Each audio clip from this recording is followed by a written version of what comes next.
Ótimo. Então, a nossa aula de hoje é justamente sobre o sistema capitalista, né? O sistema econômico capitalista. Vamos conversar sobre ele desde a sua origem, tá? Né? Vamos fazer uma conversa resgatando na história e também, né, a gente vai estar passeando hoje pela história, pela sociologia e a geografia amarrando tudo isso, né, localizando nesse espaço, né, esses acontecimentos sociais no momento histórico, tá? Então a gente, né, completa essa visão desse sistema econômico capitalista, tá? E como sempre, oi Ricardinho, pode falar.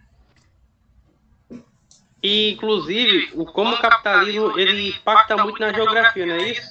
Isso, Que explica sobre a história dos países, isso o mesmo, acontecimento né? econômico.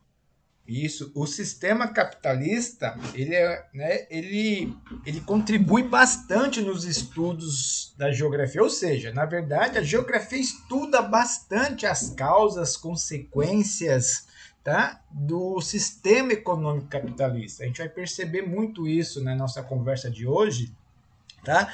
Como que o sistema capitalista ele vem transformando também a sociedade e com isso transformando o espaço e isso, né, é o objeto da geografia, é o que a geografia estuda, justamente a relação, né, da sociedade, das pessoas com o nosso planeta, né, as suas causas, suas consequências, isso é o que a geografia estuda, ou seja, o nosso dia a dia no nosso planeta. Podemos até dizer um pouquinho isso, tá bom? Então, Charlie Chaplin ele traz a persistência é o caminho do êxito. Na verdade, eu já estou até repetindo essa mensagem porque lá nas sugestões tem o filme que eu trago justamente de Charlie Chaplin, tá? Nesta semana, então, vamos estudar sobre o assunto capitalismo e, como sempre, temos aqui dois links, tá? Que vai trazer, né, algumas informações para vocês sobre o capitalismo e também sobre as fases do capitalismo, tá bom? Que a gente também vai conversar um pouquinho sobre isso, tá? E lá no final, tá? Depois a gente vai falar sobre as questões, mas vou até já aqui citar as sugestões. O filme Tempos Modernos, né, de Charlie Chaplin, que vale muito a pena assistir, vale a pena quem não assistiu, né? Fica o convite e quem já assistiu, vale a pena rever o filme, tá bom? Que traz Eu uma já assisti. crítica muito bacana sobre, né, essa questão de como a classe operária, né, como que é essa relação do patrão com o operário, isso, né, fica muito claro como que é a rotina do operário dentro desse sistema capitalista, tá? E também temos aqui dois artigos, não, na verdade é um artigo com duas teses, tá? Nesse link. E aqui tem um livro, só que é um livro pequeno, tá? São 43 páginas falando sobre as relações sociais capitalistas que vale também muito a pena vocês estarem consultando, tanto as duas teses, as teses são bem curtinhas, são 3 páginas, 4 no máximo, e aqui o livro já é um pouco mais, são 43 páginas, que vale muito a pena vocês estarem consultando também, tá? Então, antes da gente entrar nas nossas questões, vamos aqui conversar um pouquinho sobre o sistema capitalista, tá? Antes, né, vocês conseguiram ver o material, deu tempo, vocês conseguiram visualizar? Alguém conseguiu visualizar? Alguém conseguiu, né, entrar nessas sugestões, nesses links? Ou não deu tempo? Alguém conseguiu também entrar nas atividades? Teve tempo para fazer as atividades? Tive tempo não, professor. Teve não, né? Foi muito corrido. Certo. Então, vamos lá para a nossa apresentação. Tá? Então, novamente, né? Geografia, o Ander Silva e aula 8, já estamos na nossa oitava aula, com o sistema econômico capitalista. Então, o que vem em mente de vocês quando se fala de capitalismo? Porque a gente ouve tanto essa palavra, né? A gente escuta tanto isso na escola, nos noticiários, no nosso dia a dia, né? Sempre aparece alguma notícia, alguma mensagem, alguma matéria sobre capitalismo, né? Mas o que vem em mente de vocês? O que é esse tal capitalismo? Estado menor, lucro.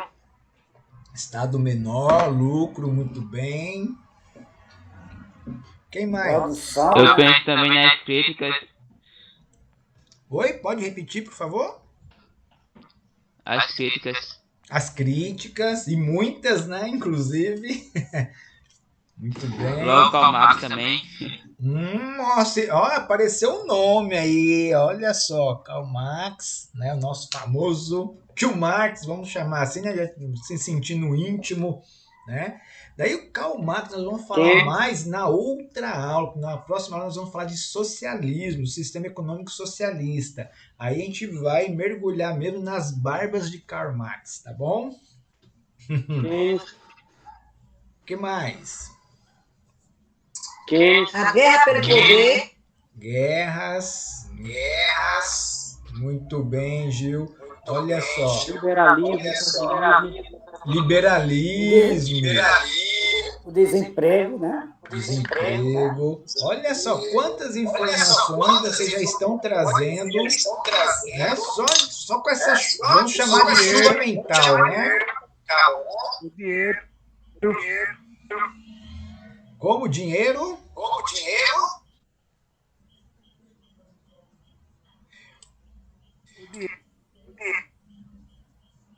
Muito bem. Então, nesta imagem, pessoal, ó. Por favor, Gil. Acho que, Gil, você tá com o microfone aberto, não é isso? Vai estar dando duplicidade na minha voz. Eu? Isso. Ótimo, Gil. Obrigado. Aí, quando você for falar, você abre o microfone, tá bom? Obrigadão, Gil. É que eu esqueci, professor. Tudo bem, sem problema, Gil. Então, pessoal, essa imagem é uma imagem clássica que retrata muito bem a relação, né, capitalista, onde nós temos a figura do patrão, né, a figura do patrão aqui, bem robusto, né, com a figura do trabalhador, do operário, e o salário que ele recebe pelo seu trabalho, e aqui um volume, né, bem maior, digamos de passagem, tem aqui a riqueza criada pelos trabalhadores. Então, aqui mostra muito bem essa questão da mais-valia, né, que o capitalismo trabalha muito com isso, né, a questão da mais-valia, que é a produção, onde o trabalhador ele recebe um salário muito menor, né, com um valor muito menor do que ele produz. Então, esse valor a mais que ele produz acaba ficando para quem? Para o patrão, né? Ou seja, a riqueza criada pelos trabalhadores não fica com os trabalhadores, fica justamente para os patrões. Mas como será que isso se deu, né? Para a gente entender muito bem isso, e a essência do capitalismo com essa imagem é a seguinte, olha só. Capitalismo, até coloquei aqui, né, o cifrão justamente, né, para reforçar essa questão do valor, né, que é justamente, ó, o capitalismo, um sistema que tem suas bases firmadas na economia de mercado. Portanto, a ideia central desse sistema é a compra e venda, né, de mercadorias e serviços. Sempre, pessoal, isso aqui, ó, não tem como fugir. Sempre com o objetivo de gerar lucro. Este é o principal objetivo do sistema capitalista, é gerar lucro. Mas é lucro para todos? Aí já começa nosso questionamento. Para quem é esse lucro? Quem fica, né, em posse desse lucro todo produzido, né, por esse sistema? Então aí já entra nosso questionamento, né, para a gente pensar, poxa, né, a gente volta aqui para embaixo, tem um número enorme de trabalhadores que produz uma riqueza gigantesca, mas esse lucro não, né, não chega até as mãos dos trabalhadores, né? Ela acaba ficando aonde? Com o patrão. Então vamos entender como isso se deu, né? Como isso se dá na verdade, como nós chegamos, né, a esse sistema capitalista e por que que ele está, né, nessa fase atual. Em que fase, melhor dizendo, né, em que fase atual ele se encontra, tá bom? Então, para a gente entender melhor o sistema capitalista, a gente precisa ter claro alguns conceitos. Por exemplo, trabalho, né? O que é o trabalho? O trabalho, pessoal, é toda atividade realizada pelo ser humano para atender às necessidades de sobrevivência. Então, tudo que o homem faz, né, toda atividade que o homem faz é o seu trabalho. E com o passar do tempo, o homem foi desenvolvendo técnicas, ou seja, o conhecimento foi fazendo com que ele desenvolvesse técnicas, criassem ferramentas, máquinas e fábricas. E através, né, desses meios de produção, que são as técnicas, ferramentas, máquinas e fábricas, o ser humano ele vem transformando o espaço geográfico. Tá? Ele vem modificando, alterando e transformando o espaço natural em espaço geográfico, ou seja, se apropriando dos recursos naturais e do próprio espaço para desenvolver o seu trabalho. Tá?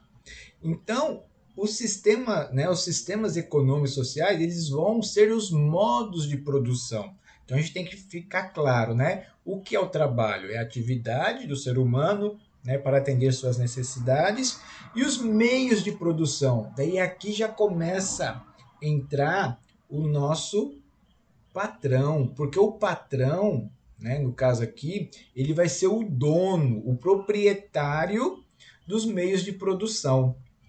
Tá? E o operário, o trabalhador, ele apenas vai fornecer a sua força de trabalho. Ele vai realizar o trabalho, né, utilizando as técnicas, ferramentas, máquinas e fábricas do patrão, ou seja, que tem, né, os meios de produção, que é o dono dos meios de produção, e com isso ele vai se apropriar do lucro, pagando um salário aos trabalhadores e que não atende muitas vezes, inclusive, as próprias necessidades do trabalhador. Para a gente ter uma ideia sobre isso, vocês sabem o valor do salário mínimo para esse ano de 2021? O salário mínimo... 1.100, Eu acho que professor. 1.100. 1.100, isso mesmo, foi para 1.100. Então vamos pensar, um trabalhador que recebe R$ 1.100 por mês, ele trabalha o mês todo para receber R$ 1.100. Se ele for carteira assinada, né, então podemos pôr aí que o custo dele total, né, vamos dobrar, vai para 2.200, né, que tem os encargos e tudo mais, chega a 2.200. Então, o patrão, né, vai desembolsar, digamos assim, 2.200. Só que esse trabalhador, ele produz muito mais, ele produz esses 2.200 durante o mês, né? O seu trabalho, ele vai produzir uma riqueza bem maior do que esses 2.200. Porque se não produzisse, o patrão não ficaria com ele, não daria esse emprego a ele, porque o patrão ele não ia ficar no prejuízo. Tá? Então, todo trabalhador, ele produz o seu salário, produz todas as taxas, impostos, encargos e mais o lucro para o dono do meio de produção, ou seja, para o dono da fábrica, para o dono da loja, para o dono do comércio, para o dono da oficina de costura, de automóvel, enfim, para todo dono, todo patrão, o empregado ele sempre produz a mais. Professor? Sim, pode falar. Então quer dizer que o funcionário no capitalismo ele presta serviço para as empresas patrões. Isso. Isso. Então, no sistema, Entendi. ele vai produzir, né? Ou seja, quem é o dono da fábrica, né? Quem é o dono da loja, quem é o dono da oficina, né? Então vai ter um dono. Então você vai produzir, você vai trabalhar o mês todo, chega no final do mês você recebe seu salário, né? Se for um salário mínimo, você recebe R$ 1.100. Só que você produziu muito mais do que R$ 1.100, né? É justamente igual esse desenho está retratando, ó. Né? Você produz um valor bem maior e recebe uma pequena parte do que você produziu. Tá? Na verdade é essa a relação.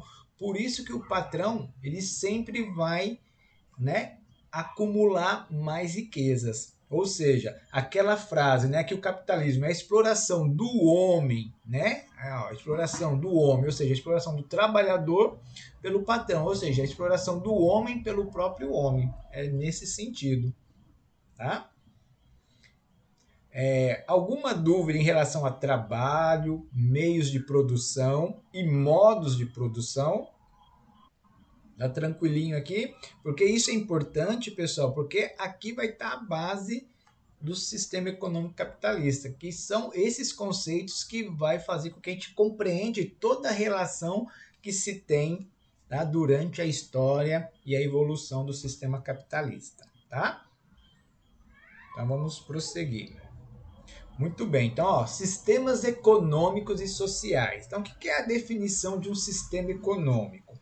Um sistema econômico pode ser definido como sendo a forma política, né, que vai criar as regras daquele sistema, social, que vai ser as relações entre as pessoas dentro desse sistema, e econômica, tá, pela qual está organizada uma sociedade.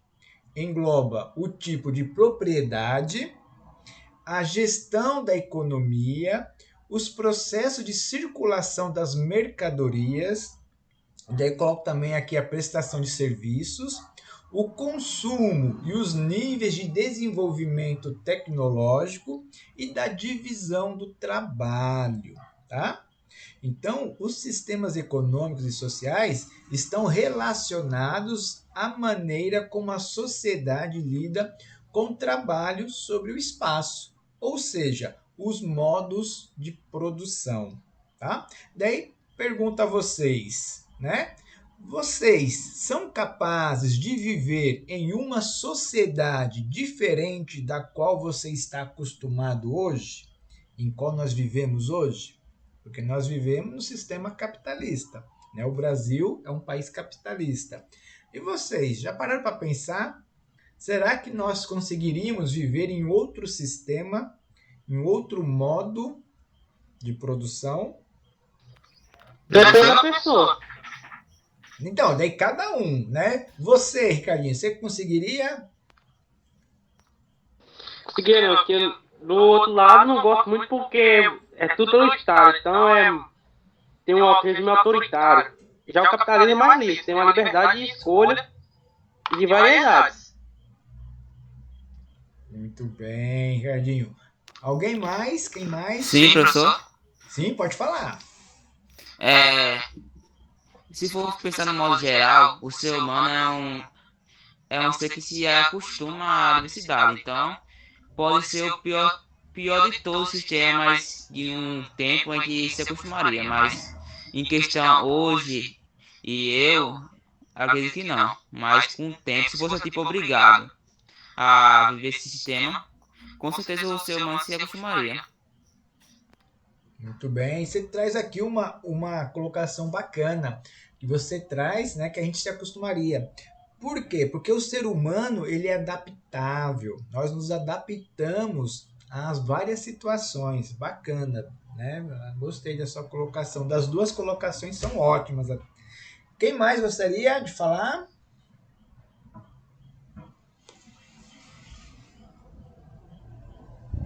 Mais alguém?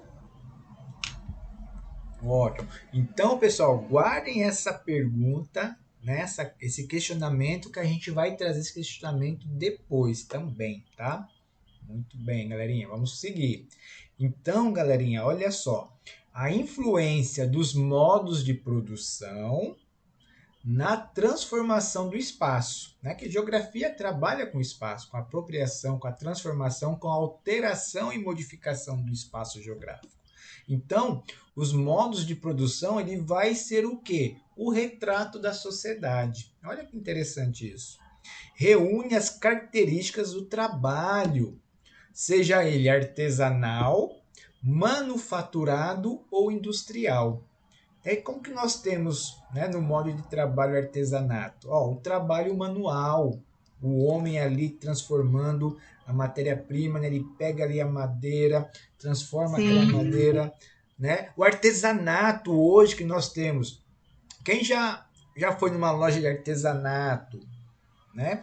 Você vai ver ali o trabalho do artista, né, do artesão, né, feito ali na peça manualmente. Então, isso é o artesanato. Então, ele começa com o tempo a desenvolver algumas ferramentas manuais, uma machadinha, né, ele vai ali, né, trabalhando na peça, ele vai começando a desenvolver. E com isso, ele vai transformando o seu modo de produção. Aí, com a manufatura, o que acontece? Cria-se também a divisão do trabalho. Ele vai ter aquele artesão, ele é especialista em madeira. Aquele outro ali trabalha só com metal. O outro vai trabalhar com sisal.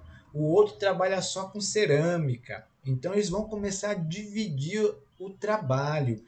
Um vai preparar o couro e o outro vai produzir o calçado, né? Então vai começar a ter essa divisão do trabalho, tá?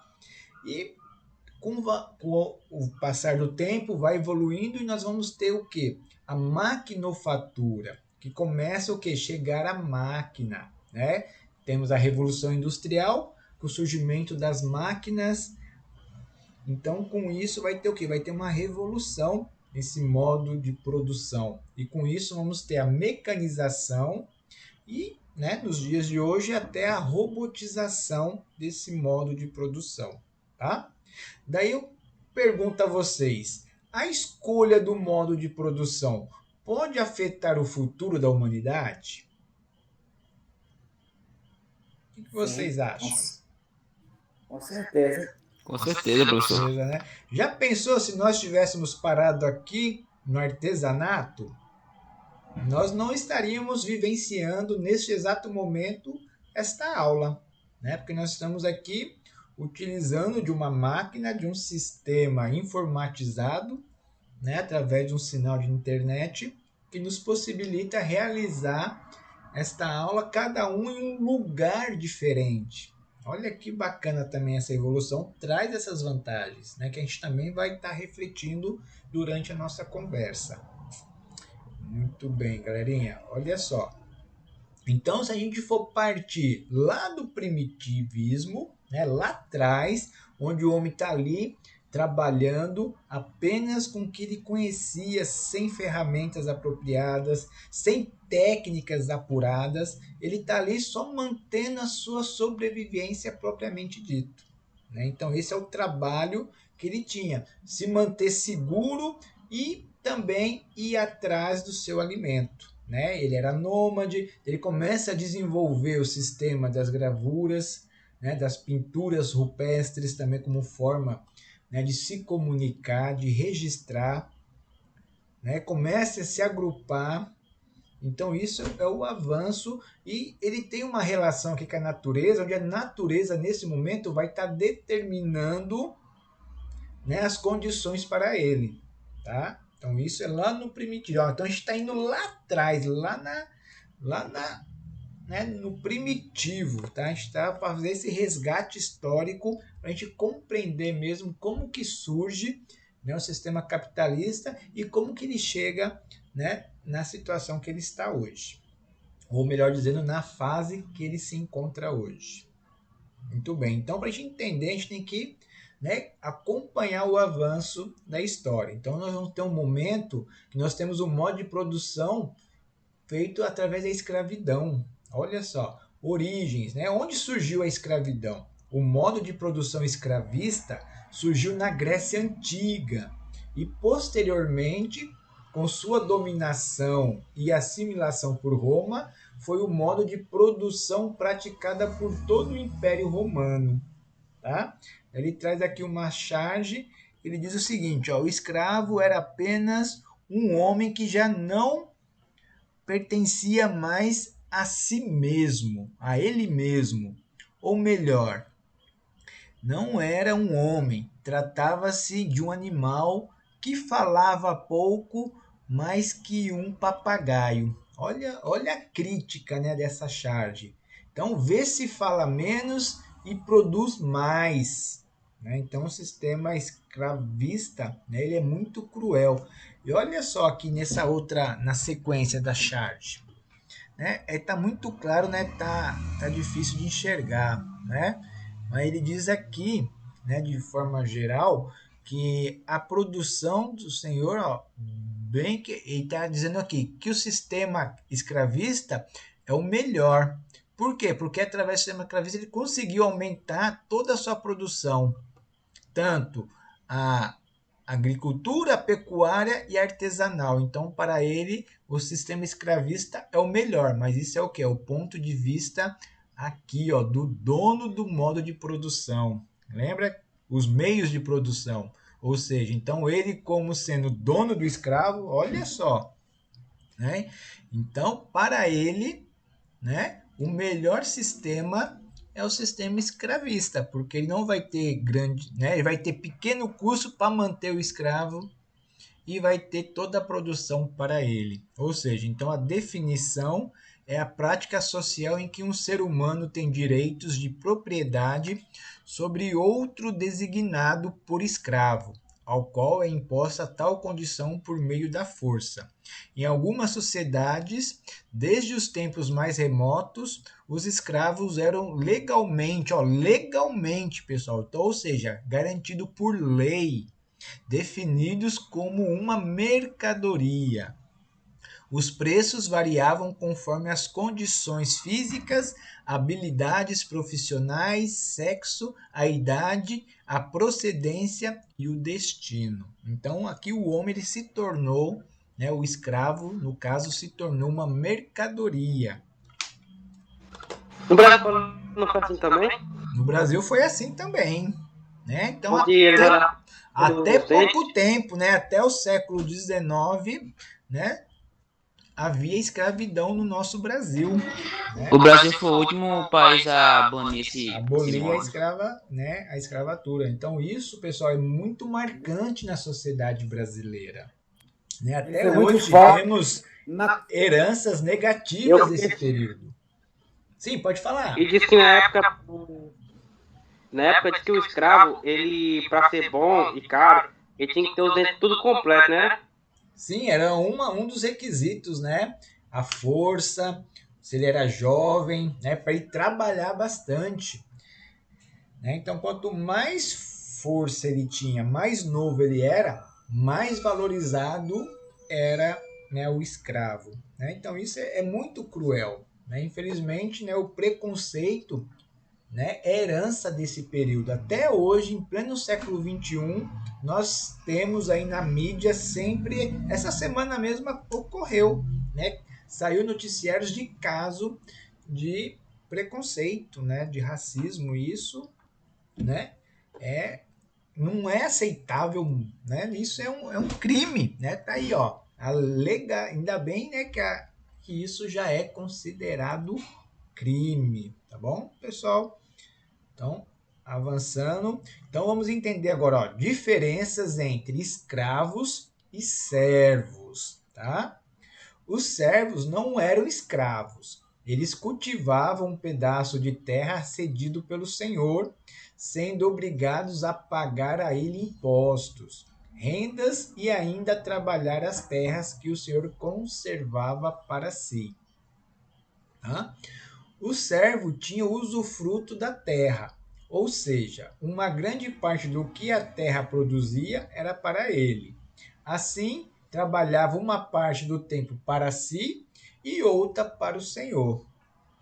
Outra diferença importante é que o senhor de escravos era o dono do escravo, podendo vendê-lo, alugá-lo e castigá-lo. Com o senhor de terras, isso não ocorria. O servo, enquanto pessoa, não era propriedade do senhor. Tá? Daí os servos, isso, né, teve bastante isso na época do feudalismo, tá, pessoal? Né, da história vocês lembram, né, quando vocês estudaram o feudalismo, que tinha o senhor feudal, né, e os servos daquele feudo, tá? Então aqui, ó, o feudalismo, falando nisso, a definição, uma organização política e social que se baseava em relações servo-contratuais, ou seja, servil, tá? Então, olha só o que ele traz aqui na charge, ó. Só havia um detalhe nisso tudo. Os nobres e o clero eram os únicos que não arregaçavam as mangas para produzir o que todos necessitavam para viver. No entanto, pasmem, eram também os únicos que tinham casa, comida e roupa lavada. E ninguém protestava contra isso. Daí temos aqui, né, a ironia, né, um servo, né, e um lado temos aqui o senhor feudal. Você ia protestar contra o quê? Uma espada, né? E do outro lado, se você não me pagar, já sabe, vai direto para o inferno sem escalas. Por quê? Aqui está representado a divisão de classe, ou seja, né, ó, o clero, que eram os religiosos, os nobres e guerreiros e os donos feudais, e os servos, que era a mão de obra, que trabalhava para sustentar todo esse pessoal. Então, essas duas classes primeiras eram sustentadas pela terceira classe de servos. Então, se eles fossem protestar, tanto o clero quanto os nobres iriam fazer de tudo para não deixar que esse manifesto, né, viesse à tona, né? Ó. Então tinha toda uma pressão, uma perseguição e um controle em cima deles para manter os servos, né, como seus servidores, tá? E o que determinava o status social era o nascimento, né? Lembrando aqui a sociedade de castas. Então o filho do servo seria servo, o filho dos nobres seriam nobres, tá? Então essa não haveria essa mistura entre essas classes. Cada um, como, né, diz, cada um no seu quadrado. Tá? Para eles manter essa organização sempre. Então, a classe de servos sempre estaria mantendo, né, a mordomia das outras duas classes. Tá bom? Então, avançando mais um pouquinho. E como que acontece essa transição? Então, a partir do feudalismo, daí começa-se a se formar o terreno para o capitalismo. Então, a gente foi desde lá de trás, a herança dessas situações, foi preparando, foi moldando a sociedade para o surgimento do capitalismo, ou seja, a força do comércio. Então, as cruzadas levaram os cristãos a sair da Europa e a criar ou conquistar reinos e cidades no Oriente. Com as cruzadas, membros da nobreza feudal conheceram produtos orientais, como a seda e a porcelana chinesa, os tapetes persas e as especiarias, as tão famosas especiarias. Somente reis e senhores feudais podiam comprar esses artigos de luxo, que eram levados à Europa por comerciantes, principalmente de Veneza, de Gênova e outras cidades italianas. Então aqui começa a ter um comércio mais organizado, tá? Esses comerciantes, começaram a enriquecer, surgiram novos negócios. Tudo isso mexeu com a economia feudal. E aí, neste momento, nasce o quê? Nasce uma nova classe, nasce a burguesia. Tá? Então, quem eram os burgueses? Né? Quem é essa burguesia? Era justamente a classe que estava enriquecendo com esse comércio, tá? De produtos, somente dos produtos orientais. Tá? Então, essa burguesia ela começa a enriquecer, né, e acumular bastante riqueza. E isso também vai dar, né, uma grande base para o surgimento aqui, para o nascimento do capitalismo. Então, aqui nós temos uma linha do tempo que a gente vai começar a entender melhor isso, né? Temos então desenvolvimentos da cidade, né, dos feudos que vieram cidades, e com esse comércio, né, com essa acumulação de capital, a burguesia ela consegue enriquecer, tá? Acumular bastante riqueza mesmo. Então, tudo isso dentro do feudalismo. E com as grandes navegações aqui na Idade Média, né, até a Idade Moderna, que vai acontecer com o surgimento, né, das grandes navegações, né, pelos países europeus e até a chegada, né, da América, a descoberta, digamos assim, do novo mundo, né, que é aqui as Américas, o que acontece?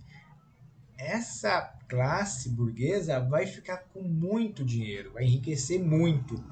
E o estopim, né, digamos assim, a gota d'água, o grão de areia que faltava, né, foi justamente a Revolução Burguesa. Então, a Revolução Burguesa, que ocorre aqui no século XVIII, ó, ela é o marco do fim do feudalismo e o surgimento do capitalismo. Tá? Daí já começa também aqui a Idade Contemporânea. Né? Então, esse slide é bem bacana para mostrar, né? Idade Média, os principais acontecimentos, a Idade Moderna e a Idade Contemporânea aqui com o surgimento do que nós chamamos de capitalismo, tá? Então, pessoal, o capitalismo, ó, a etimologia da palavra, né? A palavra capitalismo tem sua origem em capital, que vem de caput, né? Ou seja, cabeça, em referência às cabeças de gado, como era medida a riqueza nos tempos antigos.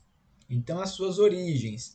Encontramos a origem do sistema capitalista na passagem da Idade Média para a Idade Moderna, com o renascimento urbano e comercial dos séculos 13 e 15. 15 não, 13 e 14, tá?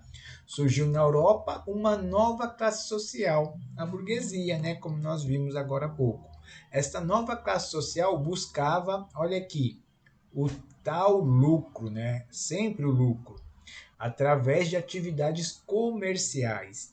Nesse contexto, surgem também os banqueiros e cambistas, cujos ganhos estavam relacionados ao dinheiro em circulação. Né? E essa outra charge mostra bem aqui, né, o trabalhador, o patrão e o patrão pagando um pequeno salário, né, enriquecendo como sempre, como se fosse realmente, né, um roubo, digamos assim, tá? Então a definição é um sistema econômico dominante no mundo ocidental a partir do século XV, baseado na exploração do homem pelo homem, na propriedade privada dos meios de produção e no lucro, tá? Muito bem. Então, quais são as características do sistema capitalista? Vamos ver as suas principais características. Então, nós temos propriedade privada dos meios de produção, ou seja, as fábricas, né, as técnicas, as ferramentas, né, tinha o dono da fábrica, então ele era o dono dos meios de produção. A liberdade de comércio regido pela lei da oferta e procura, né? Ou seja, se você tem uma oferta maior do que a procura, ou seja, você tem mais mercadoria e pouca venda, né? Poucas pessoas interessadas em comprar aquela mercadoria, o preço vai ser baixo. Agora, se a sua oferta for menor que a procura, né? Por exemplo, eu tenho um produto, eu tenho, por exemplo, 10 copos, mas tem 15 pessoas querendo comprar esses 10 copos. Então eu posso aumentar o preço, se um não querer, o outro vai querer. Então, ou seja, se a oferta for menor que a procura, os preços aumentam, tá? Aí tá errado aqui, né? Tá os dois como preço baixo, mas ó, se a oferta for menor que a procura, ou seja, ter menos mercadoria e ter mais pessoas interessadas, então o preço será maior, tá? Então quem poder pagar mais leva, né? Basicamente essa ideia, tá? Política aberta, ou seja, sem ter controle do sistema econômico. Então, isso, né, lembrando que vocês trouxeram no início, né, a questão do liberalismo, do liberal, ou seja, política aberta, pluripartidarista, vários partidos, tá? E tem aqui a sociedade de classe. Então, no capitalismo vai surgir, né, justamente a burguesia, que são os donos dos meios de produção, e é a classe que vai concentrar todo o lucro. Toda a renda vai estar nas mãos da burguesia. tá? E o Professor, proletariado. Sim, pode falar. o que representa bem o capitalismo, o pessoal que tem infância aí, Bob Esponja e o patrão, representa muito bem essa relação de patrão e servidor. Muito bem, né? Então, essas associações é bacana de estar fazendo, que são exemplos, na verdade, né? Para a gente estar compreendendo melhor como que funciona todo esse mecanismo, tá? Então, ó, sempre que você ouvir essa palavra proletariado, vai estar relacionado ao operário, ao trabalhador, ou seja, ó, trabalhadores assalariados que vendem a mão de obra, ou seja, que vende o seu trabalho para sobreviver, tá? Ou seja, o trabalho assalariado. Você trabalha o mês todo por um salário. Aí vai ter ó, o aparecimento da mais-valia, que é justamente aquela questão, né? O trabalhador ele produz muito mais do que ele recebe, tá? Então aqui vai estar a mais-valia. E sempre, pessoal, o principal objetivo do sistema capitalista é gerar o lucro. O lucro para quem? Para quem é o dono no meio de produção, tá? Isso é fato, tá? E é justamente isso que gera, né, e cria as desigualdades sociais, tá? Então essa concentração de renda na mão da burguesia, ou seja, para os donos das empresas. Né? Vocês já pararam para pensar quanto ganham nessas grandes empresas, essas multinacionais, né? Nem vou citar exemplos, mas só para vocês pensarem nessas grandes empresas, a quantidade de dinheiro que elas lucram, né? Os bancos, né? O tanto que eles lucram, é um valor muito alto, muito alto. Né? A gente, às vezes, dependendo da empresa, a gente nem tem noção do tamanho, né, dessa quantia. Tá? Muito bem, seguir mais um pouquinho aqui. Ótimo. Então agora ó, nós vamos entrar nas fases do capitalismo. Então nós temos ó, o capitalismo comercial, que foi o início, né, ó, com a expansão marítima, né, as grandes navegações, ou seja, o que movimentava era o comércio. Né? Então, expansão marítima é o capitalismo comercial, né, que estavam justamente buscando a rota para as Índias, né, para buscar os produtos orientais para vender na Europa e acabaram chegando aqui no continente americano, tá? E depois avançou, daí tivemos o que? O capitalismo industrial, com a primeira revolução industrial. Então aqui começa a surgir as indústrias. Aí já temos uma outra, né, um outro elemento, as fábricas surgindo, né? Tem uma transformação aqui da sociedade. Ela começa a deixar o campo, né, a grande população, a população em massa começa a ter aquele êxodo rural, começam a migrar para as indústrias. E aquele momento, né, não se Oi, tinha professor. regras. Sim, pode falar. A primeira revolução industrial foi a maquinofatura ou a manufatura? Foi a maquinofatura, tá? Então surgiu antes da máquina. Então, quando se diz em revolução industrial, né, é a indústria com as suas máquinas. Começa a surgir as máquinas, né? Primeiro, ela começa a ser, lembra da Maria Fumaça, né, movimentado a vapor, e depois vem a combustíveis fósseis, né, com a combustão, tá? Aí, E a segunda? A segunda foi maquinofatura também? então, foi máquina fatura, né? Ou seja, daí vai mudar o quê? Primeira revolução, nós vamos ter o motor a vapor e depois vamos ter o motor a combustão, tá? Daí tem aqui a exploração do petróleo, daí vem o petróleo, tá? Que dá aquele boom nas máquinas. Daí vem o desenvolvimento automobilístico e tudo mais, tá? E a terceira, né, fase também revolução, temos o que? O capitalismo financeiro. Aí vai ver o que mesmo? A moeda, o dinheiro, as relações comerciais, as transações financeiras. Onde nós vamos ter os grandes bancos, mais as grandes empresas, aí vai surgir o que? A Bolsa de Valores. Então, eu pergunto a vocês, a bolsa, o Brasil possui bolsa de valores? Sim, São Paulo. Isso, possui, justamente, fica lá no estado de São Paulo, que é a Bovespa, né? Mas o que é essa bolsa de valores? É um lugar que vai ter lá, né, as pessoas que ficam acompanhando diariamente o rendimento de cada empresa.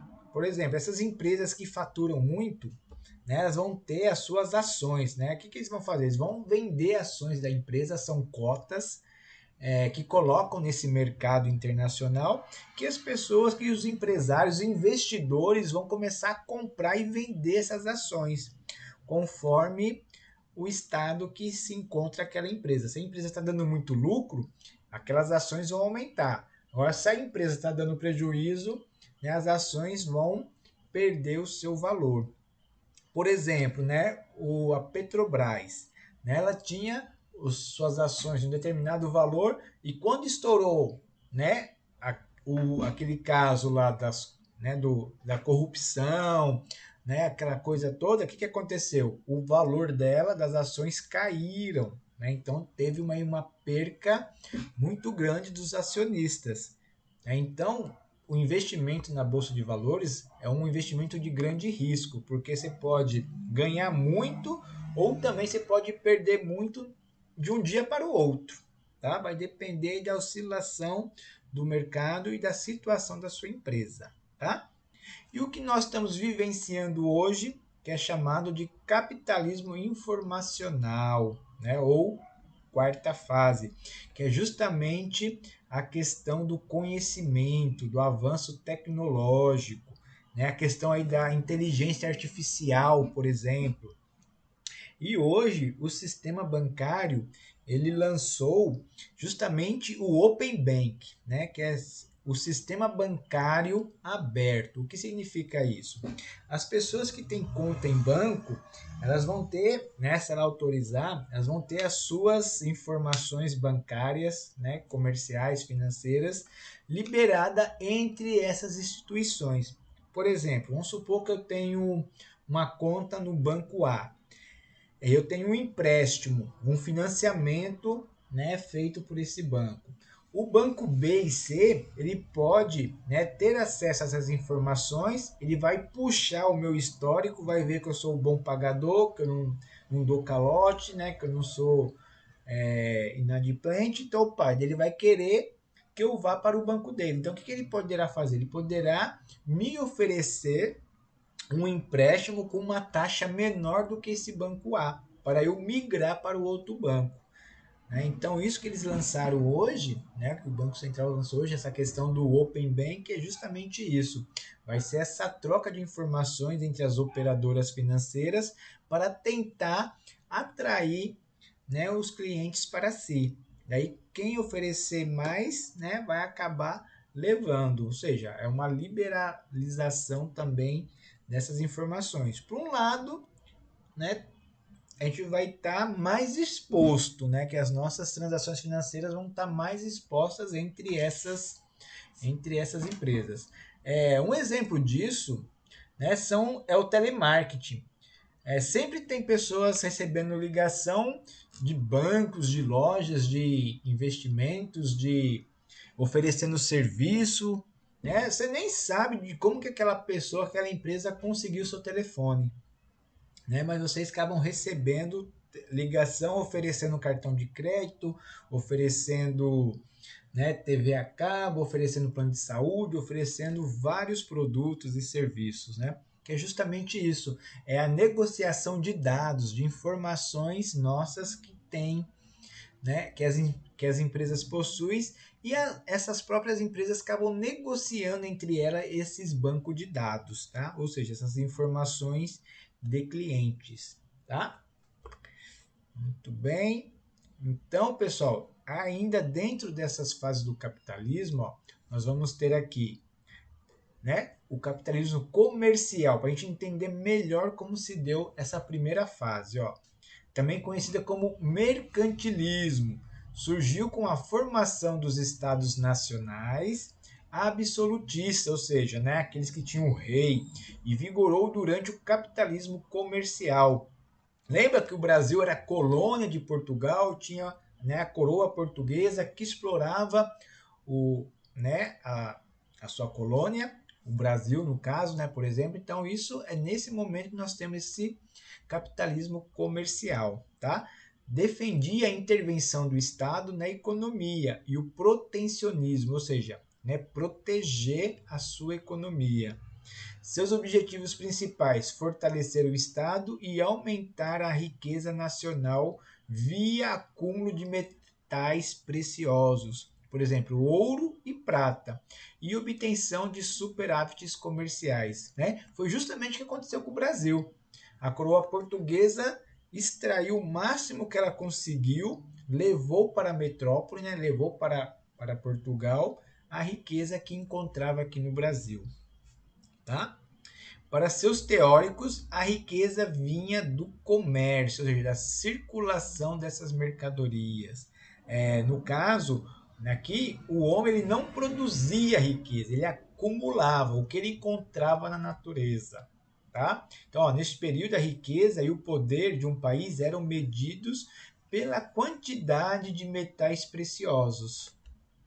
Os países que adotaram o mercantilismo inicialmente foram a Espanha e Portugal. Depois passaram a adotar o sistema a Inglaterra, Países Baixos, né, como Holanda e França. A expansão mercantilista conduziu ao colonialismo e o mundo acabou dividido entre as potências europeias da época. Tá? E os principais teóricos, Thomas More, economista inglês, um dos principais teóricos da doutrina mercantilista, e Jean-Baptiste Colbert, né, ministro das Finanças de Luís XIV, responsável pela aplicação das políticas mercantilistas na França. Tá? Então, esses são os dois principais teóricos, pensadores desse momento. Então, aqui, entre o século XVI e XVII. Tá? As principais potências no início era Espanha e Portugal, e logo depois vieram também Inglaterra, Países Baixos e França. Tá? Muito bem.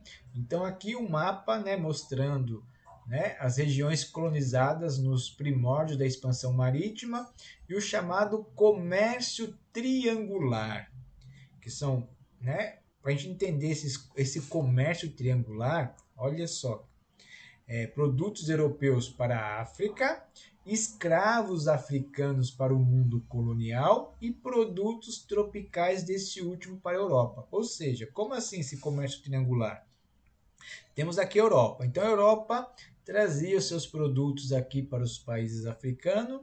Daí daqui da África eles capturavam os negros e levavam como escravos para o continente americano, né, para trabalhar como escravos.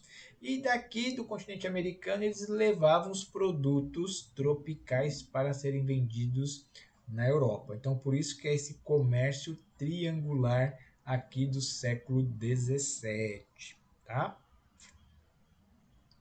Então agora vamos conhecer um pouco mais sobre o capitalismo industrial. Aí temos aqui o liberalismo, tá? O liberalismo criticava o absolutismo e o mercantilismo. E defendia no plano político a democracia representativa, a independência dos três poderes e a liberdade do indivíduo. E no econômico, o direito à propriedade, a livre iniciativa e a concorrência. Então, a principal classe aqui é a burguesia, tá? Os burgueses aqui que queriam esse liberalismo. Eles não queriam mais o absolutismo, eles não queriam mais os reis, né, mandando e desmandando. Ou seja, né, o que falava aqui era justamente, né, a força da riqueza, tá? Dos burgueses. Era contra a intervenção do Estado na economia e favorável à livre ação das forças do mercado. Para os teóricos do liberalismo, o comércio não era mais a essência do sistema. A riqueza vinha da indústria, ou seja, da produção. Então vamos produzir, quem produz mais enriquece mais, tá? Então, aqui no comércio, né, no comercial, né, eles pensavam que o comércio, né, e a obtenção, né, e o acúmulo de pedras preciosas que eram, né, a grande chave para o enriquecimento. Já no industrial, eles vão, né, ter a visão que a indústria, que a produção de mercadorias, que era justamente, né, a grande mina de ouro, tá? E com isso nós temos aqui a mudança também de como eles iam lidar com o espaço, a apropriação de matéria-prima para a produção desses produtos.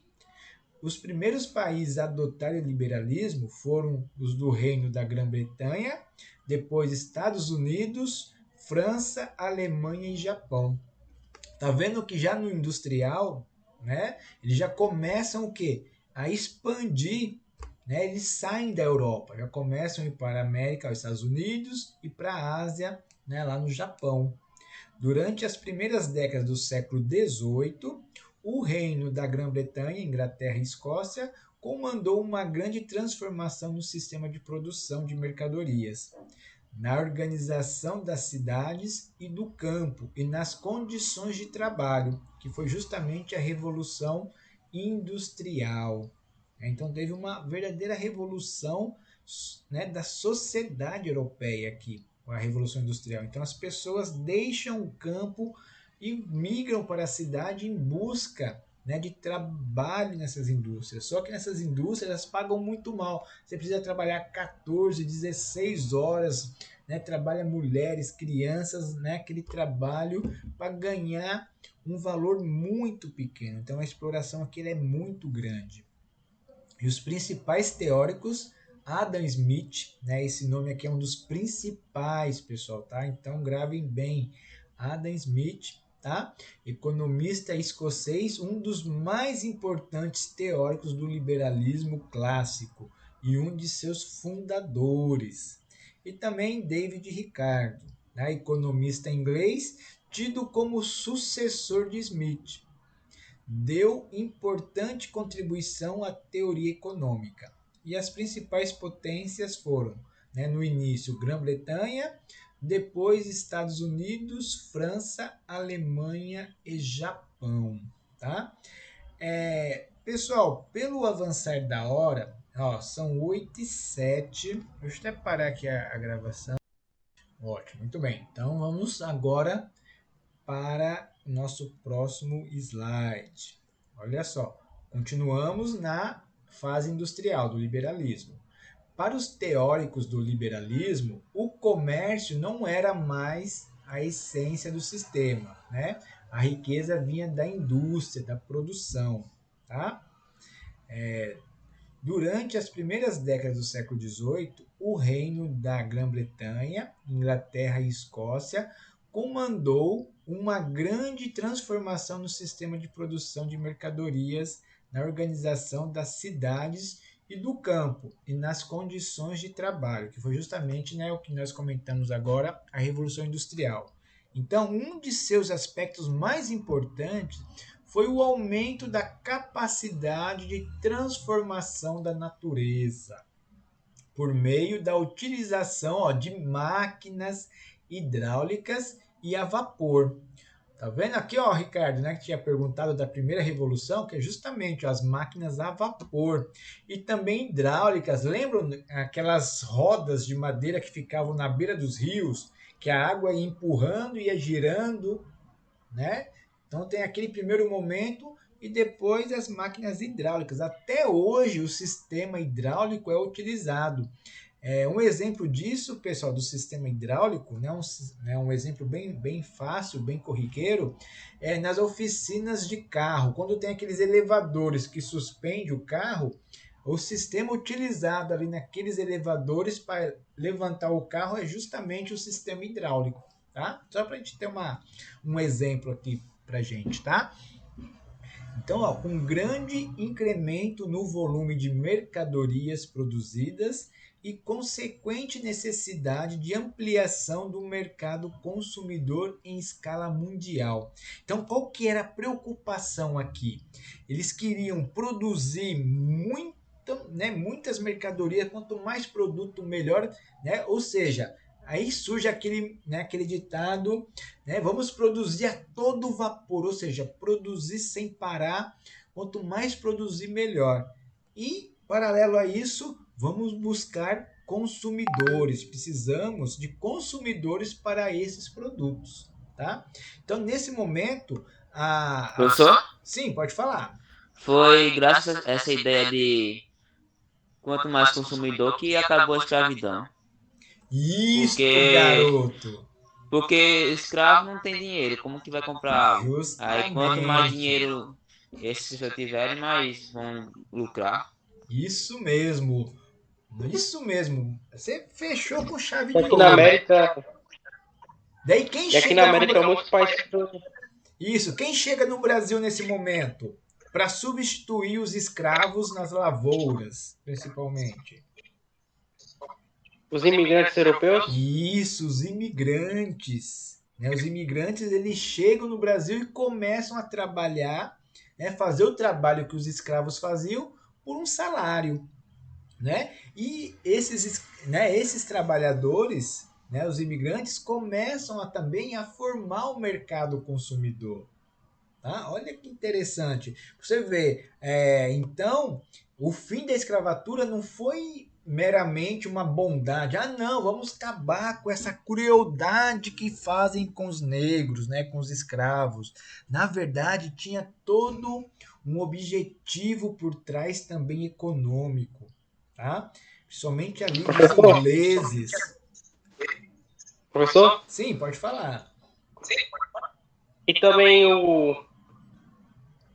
a Guerra do Paraguai teve alguns motivos também disso aí, e alguns países que escravizaram, como Colômbia, Estados Unidos, na época, que tivesse sofrendo pressões do Reino Unido por causa para acabar com a escravidão, gerar mais consumidores. Porque era pouca pessoa que comprava os produtos dos ingleses. Isso, garoto. Vocês estão atenados, é isso mesmo. Tá vendo só como que é bacana fazer o resgate histórico?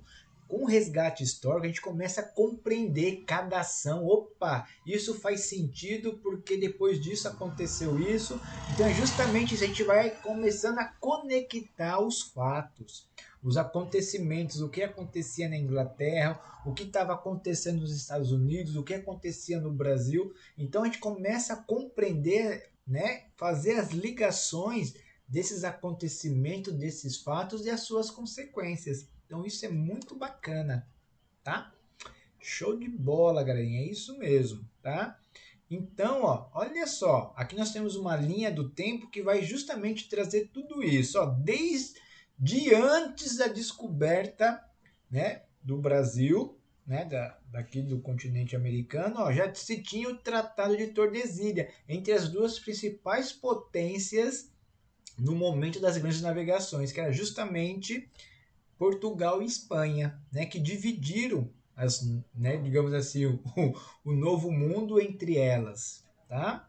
Então aqui nós vamos ter, né, aí a viagem de Vasco da Gama às Índias, via Atlântico, né, que acaba chegando aqui. 1500 nós temos aqui ó, o colonialismo, que é a partilha e exploração da América, né, e o comércio com a Ásia e a África. Então, aqui, ó, nos meados de 1500, né, já na segunda metade, nós vamos ter a mundialização do comércio, utilização do trabalho escravo na América e acumulação primitiva de capitais na Europa. Daí vamos avançando, temos a Revolução Gloriosa na Inglaterra, vai avançando, olha só. Daí aqui já muda, ó, primeira Revolução Industrial, olha só as mudanças que nós vamos ter. Utilização do carvão mineral, as indústrias inovadoras, por exemplo, a têxtil, né, produção de tecidos, a siderúrgica, né, ou seja, de metais, né, de aço, de ferro, que a siderúrgica, que até hoje, né, a siderúrgica é uma base, né, uma indústria de base, que ela vai, né, fornecer matéria-prima para outras indústrias. E a naval. E a disseminação do trabalho assalariado. Então é aqui que começa, né, que eles percebem, opa, né, um bom negócio é essa questão do salário, pagar um salário para o trabalhador, porque eu acabo explorando ele duas vezes. Como assim duas vezes? Que eu exploro ele no momento que ele está trabalhando, me vendendo a sua mão de obra, e depois eu exploro ele na hora que ele compra o produto produzido por ele mesmo. Olha que loucura isso, né? Se a gente for parar para pensar, né? A gente não tem essas, né? Esses pensamentos, eu trabalho o mês inteiro para produzir isso e depois eu vou comprar o que eu produzi. Ainda vou pagar mais, né, para ter o lucro, né? Olha só, né? Então é essa relação. Então por isso que é a exploração do homem pelo homem o máximo possível, tá? E aqui nós temos a independência, né, dos Estados Unidos, também vem, né, nesse momento. E em 1822 nós temos a independência do Brasil, tá? E o Brasil continua com o sistema, né, de escravidão. E depois, pessoal, mais à frente vai ter a continuação dessa linha do tempo, tá? Então agora vamos para a terceira fase, que é o capitalismo financeiro, ou também conhecido como keynesianismo. Porque, pessoal, pode aparecer na prova esses nomes, tá? Em vez de aparecer lá capitalismo industrial, pode aparecer liberalismo, pode parecer o mercantilismo, né, para vocês associarem, tá? Que o mercantilismo é o capitalismo comercial, a primeira fase, para associar que o liberalismo é o capitalismo industrial, a segunda fase, né, com o marco ali na Revolução Industrial, que o keynesianismo é o capitalismo financeiro e o neoliberalismo. Olha só, essa palavra neo quer dizer que é novo, tá? Ou seja, um novo liberalismo, tá? Informacional. A gente já vai chegar nele. Então vamos lá. O keynesianismo criticava o pensamento econômico clássico e o princípio da mão invisível, do suposto equilíbrio espontâneo do mercado. Por isso, defendia a intervenção do Estado na economia para evitar crises de superprodução, como foi a de 1929. Né? Já ouviram falar da crise da Bolsa de Já, 1929? Então, é justamente acredito isso. não. Então, aqui, né, John Keynes, por isso que é keynesianismo, tá? Foi o economista inglês, o mais importante até meados do século XX, influenciou as políticas de recuperação da crise de 1929. Então ele coloca aqui que o papel do Estado é fundamental e até hoje a gente vê o Estado participando muitas vezes desse sistema capitalista, contribuindo para essas grandes empresas através de ajuda. Quando uma empresa entra em falência, muitas vezes, o que acontece? Ela está em má situação, muitas vezes, dependendo do seu segmento, o Estado ele começa a favorecer, ajudar, né, até tentar recuperar aquela empresa. Tá? Então, isso é uma intervenção do Hoje o Brasil Estado. de hoje. Oi? O Brasil de hoje. Né? Isso aconteceu e vem acontecendo no Brasil. A questão também do, né, por exemplo, a questão das privatizações, né, que vai entrar um pouquinho ali no neoliberalismo também. O que é a privatização? É uma empresa do Estado, né? Por exemplo, os Correios, vamos pegar os Correios, né, que estão querendo privatizar o Correio de toda forma, né, que está acontecendo hoje, atualmente, né, a Até, privatização dos tem, tem, Correios. Então eu pergunto a vocês, vocês tem uma PEC, acham... né, Oi? professor? Tem uma PEC para ser aprovada, né? Sim, está tramitando, tá, né, No tá, Congresso, justamente está né? nesse processo, justamente isso. Agora eu pergunto, será que o Correio ele dá prejuízo? Né? O quanto dá prejuízo, o que dá prejuízo é quem administra ele. Né? É justamente isso. Né? Se uma empresa dá prejuízo, será que teria investidores interessados nessa empresa? Aí que está a questão. A privatização ela ocorre em empresas que o Estado ele alega que são empresas, né, que são né? Empresas que dão prejuízo, que é muito caro manter, que ela não dá lucro e tudo mais. Mas só que o que acontece? Se tem investidores interessados, quer dizer que essa empresa ela dá lucro.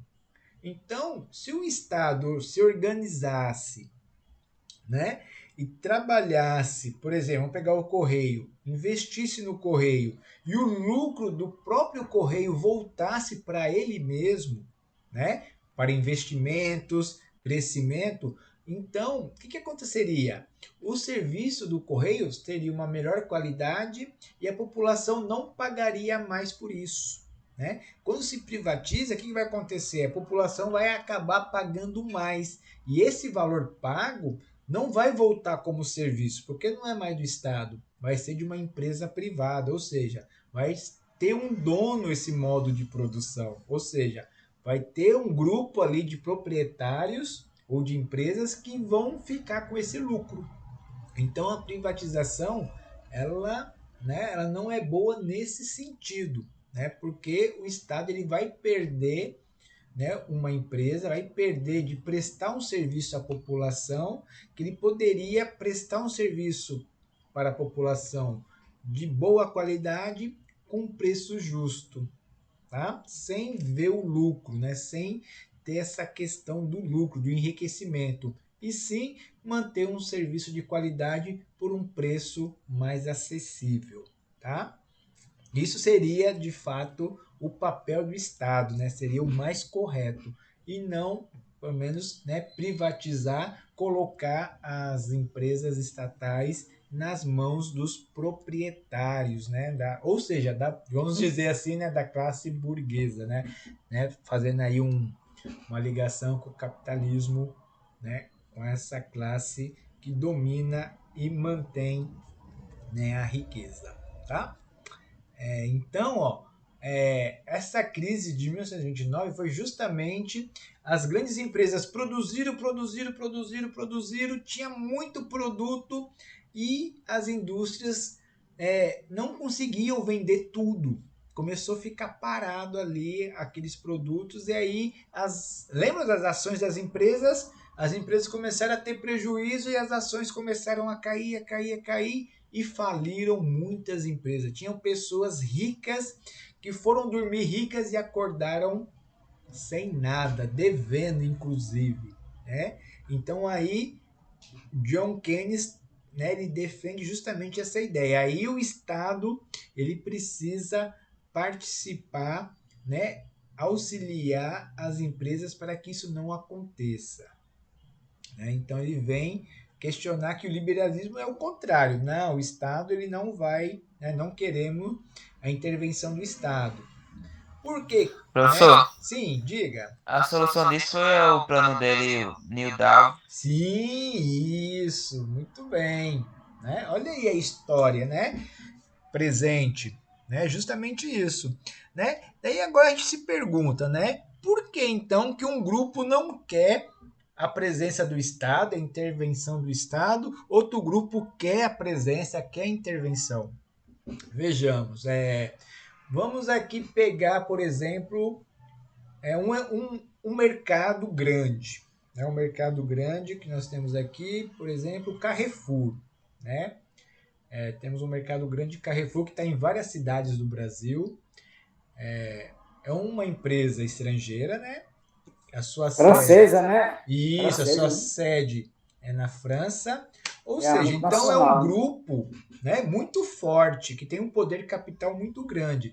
Então, os mercados menores dessa cidade não tem como competir de igual para igual com o Carrefour. Ou seja, se o Carrefour, né, se ele chega numa cidade e fala assim, vou colocar aqui, fazer uma promoção e coloca os preços abaixo de custo. Ele pode fazer isso, porque ele tem capital para se manter. Agora, os médios e pequenos comerciantes não tem como. Então, eles vão acabar quebrando, porque a população vai querer pagar o menor preço. Então, eles vão comprar no Carrefour e não vão comprar nesses menores. O que vai acontecer? Os menores vão fechar. E depois que os menores fecharem, os maiores vão colocar o preço que eles quiserem, porque eles não terão a concorrência.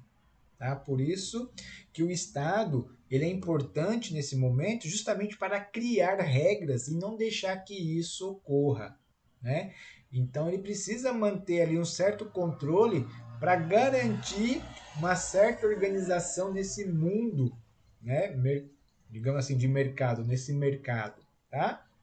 Então, nisso, né, esses grandes empresários, eles não gostam da presença do Estado por causa desse protecionismo, né, dessa proteção com os menores. E por outro lado, tem no momento que a coisa aperta, né, que a coisa fica feia para os grandes, daí eles querem a ajuda do Estado, né? Interessante isso. Então, é justamente ó, no momento que teve a crise, opa, agora o Estado é bem-vindo, por favor, né? Estado, me ajude, me dê incentivo, me faz um empréstimo a Professor, longo prazo e tal, né?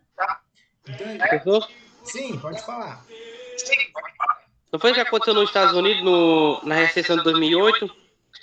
Quando Isso, estava na época boa, não precisava. Aí depois que deu problema nas empresas privadas, esse tipo de ajuda do governo, créditos. isso mesmo, né? E como vocês falaram, ó, vocês citaram aqui, ó, né? Depois Joan Robson, né? Economista inglesa, seguiu as propostas keynesianas e aperfeiçoou algumas ideias, né? Entre elas, New Deal, né, que vocês citaram. Aí fica aqui a dica para vocês depois procurarem quais foram as ações, né, que o New Deal trouxe, como que o Estado, como que ele ajudou, né, a superar essa crise de 1929, tá? E as principais potências, Estados Unidos, Alemanha, emergem como potência, ó, seguidos por Alemanha e Japão. Grã-Bretanha perde influência, então o foco sai ali do Reino Unido, né? Sai ali da Inglaterra, né? Sai de Londres e Estados Unidos aí começa a só crescer, tá? E traz com ela a Alemanha, traz com ela Japão, né? E hoje temos aí também a China, né, como uma grande potência, né, econômica, tá? Inclusive aqui, ó, disputando aqui com os Estados Unidos, né? Eles têm um conflito aí muito, né, aí é uma tensão entre eles nesse campo, né, de mercado econômico. Tá?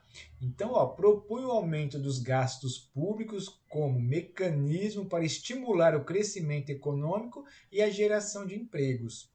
Até hoje, né, essa discussão é muito forte, que todo governante, quando ele vai entrar no, né, vai disputar as eleições, ele sempre traz ali uma equipe econômica, né, com ideias, com planos e o carro-chefe geralmente é a equipe econômica, né? O ministro da Economia, né? Do Ministério da Economia, ele tem uma grande pressão em cima dele, que é justamente a crise econômica afeta muito o país e principalmente, né, neste momento que vivemos uma pandemia, né? Com, né, o desemprego acima, né, exageradamente muito alto, uma taxa elevadíssima de desemprego, então a pressão em cima, né, do setor econômico é muito grande. O papel do mercado, né, o papel do Estado nesse mercado, ele é fundamental, né, para né, para tentar esse equilíbrio e tentar voltar o crescimento, tá? Então, no final, no final do século XIX, uma das principais características proporcionadas pelo acelerado crescimento da economia foi a formação das grandes empresas industriais, né? Daí entra aí, ó, né, as empresas automobilísticas também, que nós começamos a ter a industrialização do Brasil. Daí um Getúlio Vargas, né? Depois vocês estudam sobre ele, né, que ele foi um nacionalista que ele trouxe, né, essa questão do desenvolvimento industrial aqui para o Brasil, comerciais e o crescimento de atividades financeiras. Daí os bancos começam a vir também, os bancos de fora começam a entrar no Brasil, começam a se instalar. A concorrência acirrada favoreceu as grandes empresas, levando a fusões, né? Ou seja, uma empresa comprando a outra, e incorporações que resultaram na formação de monopólios ou oligopólios em todos os setores da economia. Então, esse monopólio é quando uma empresa, né, ela domina o mercado de um determinado produto. Por exemplo, igual o exemplo do Carrefour. Vamos supor que o Carrefour domina, né, toda a cidade, fecha os outros mercados, só fica o Carrefour. Então é só uma empresa para prestar aquele serviço. Pode falar. Ô, professor, é o que acontece hoje no transporte urbano aqui em João Pessoa. Boa, Exemplo, isso. uma empresa só detém todas as linhas de ônibus. Exemplo, a Transnacional com outros nomes, mas é a mesma empresa. É chamada de Isso mesmo, monopólio, é um né? grupo, isso. É um grupo. Isso, muito bem citado. E esse grupo não é só aqui em João Pessoa, eles têm também em Natal, tem em outras cidades, para vocês verem. É um grupo de empresas que domina um serviço de uma cidade. Então, geralmente nas cidades, o sistema de transporte público, principalmente as redes de ônibus, geralmente é uma empresa ou um grupo pequeno de empresas que domina aquele, né, aquele mercado. Então, isso seria o quê? Um oligopólio. Então, o oligopólio é um grupo, né, um pequeno grupo de empresas dominando aquele serviço, aquele mercado, né, aquele setor da economia. Ótimo exemplo, muito bem. Tá? Então, seguindo em frente, nós temos agora a quarta fase, que é justamente o neoliberalismo, né, ou a fase do capitalismo informacional, que traz como teóricos, olha só, Alexandre Rustov, né, economista alemão, crítico do liberalismo clássico, que é esse aqui, ó, né, da segunda fase industrial, e criador do termo neoliberalismo. Então ele cria um novo liberalismo. E o outro é o Milton Friedman, né, norte-americano, vencedor do Nobel de Economia de 1976 e um dos continuadores das propostas neoliberais. Tá? Então ele foi digamos aí, ele continuou, né, com a mesma ideia. E um das propostas neoliberais assessorou os governos de Reagan e Thatcher, né? Daí depois vocês procurem saber mais desses teóricos e as potências, olha só. Agora a Europa já está fora, tá vendo? Não tem nenhum da Europa aqui. Tá, ó. Estados Unidos se mantém como a principal potência. E os seguidores, olha só, daí vem o Japão e as maiores economias da União Europeia. Então a União Europeia, né, a Europa, ela perde, né, a sua potência, digamos assim. Ela não é mais a primeira, não é ela que vai ditar sozinha. Ou seja, os Estados Unidos supera a Europa neste momento, tá? Aí nós vamos ter Estados Unidos, né? Daí Alemanha, Inglaterra, França e Japão, né? Até hoje como as principais potências, tá? E a China ali, né? Como emergente, né? Mas subindo, né? Comercialmente, economicamente, ela vem crescendo a cada ano. Sim, pode falar. Parece que e parece que a China está trazendo uma rede de países emergentes, né? Para disputar com esses antigos. Sim, então, os países emergentes estão crescendo, né? Tem até o grupo, né, dos BRICS, né, que o Brasil faz parte, inclusive. Brasil, Rússia, Índia, China e África do Sul. E África, né? África Isso, do Sul, África né? do Sul. Esses países estão emergindo, né, e principalmente aí a China, né, se destacando nesse grupo, né, no setor econômico, né? Então vamos entender agora um pouco mais sobre esse neoliberalismo. Que novo liberalismo é esse? O neoliberalismo busca aplicar os princípios do liberalismo clássico ao capitalismo atual. Diversamente daqueles, né, os teóricos neoliberais não creem na regulação espontânea do sistema, não deixar o mercado solto. tá? Visando disciplinar a economia de mercado. Aceita uma intervenção mínima do Estado. Então, isso é importante, intervenção mínima do Estado para assegurar a estabilidade monetária e a livre concorrência. Então, olha só, justamente essa questão, intervenção mínima do Estado, né, isso deixa bem claro que eles querem o Estado no momento difícil, no momento da crise. Quando está tudo bem, oba-oba, o que eles querem? Eles querem a livre concorrência. Né? Então, isso é muito perigoso também. Também defende a abertura econômica, financeira e a privatização de estatais, ou seja, eles querem todos os meios de produção para o seu controle, né? Para que fique na mão dos empresários, né? Dos proprietários de fábrica, dos patrões, digamos assim, né? E tira o Estado da jogada. O Estado, pessoal, que uma das preocupações do Estado é justamente as questões sociais. As empresas, elas não têm essa preocupação social. Elas não vão atender demandas sociais. Quem tem que atender as demandas sociais, né, é o Estado, é a obrigação do Estado. Então, se ele começa a privatizar suas empresas estatais, o que vai acontecer? A desigualdade vai aumentar, né? Vai faltar, né, serviço para a grande população em massa.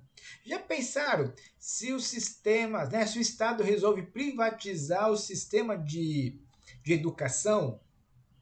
Se ele resolve privatizar o sistema de saúde? Será que a população brasileira, né, toda a população brasileira tem condições de pagar por ensino, por educação? Tem condições de pagar por saúde? Certeza Né? não. Os Com planos de certeza saúde. não. Então, é justamente essa ideia, né, que o neoliberalismo ele quer trazer. Ele quer que o Estado Professor, privatize. Quanto mais privatização ocorrer, melhor para o grupo, né, das empresas. Pode falar. você viu a declaração do Ministério da Educação? Qual declaração? Aqui ele fala que faculdade é para ser para poucos. Então, olha aí. Eu vi. Né? Isso. Isso é uma polêmica que saiu essa semana. Justamente isso. Teve-se uma grande luta, né? Uma grande conquista através do Enem. Inclusive, vocês vão fazer o uso do Enem. Olha aí que interessante isso, né? Essa reflexão, que é justamente para ampliar o acesso às universidades. E o ministro, né, é infeliz, é uma ideia infeliz querer reduzir o acesso à universidade. É pelo contrário, né? Nós precisamos aumentar o acesso à educação da população brasileira. Porque todos os países desenvolvidos, né, eles investem em educação. Então, né, deixar de investir em educação para tentar apenas criar mão de obra, olha só, né?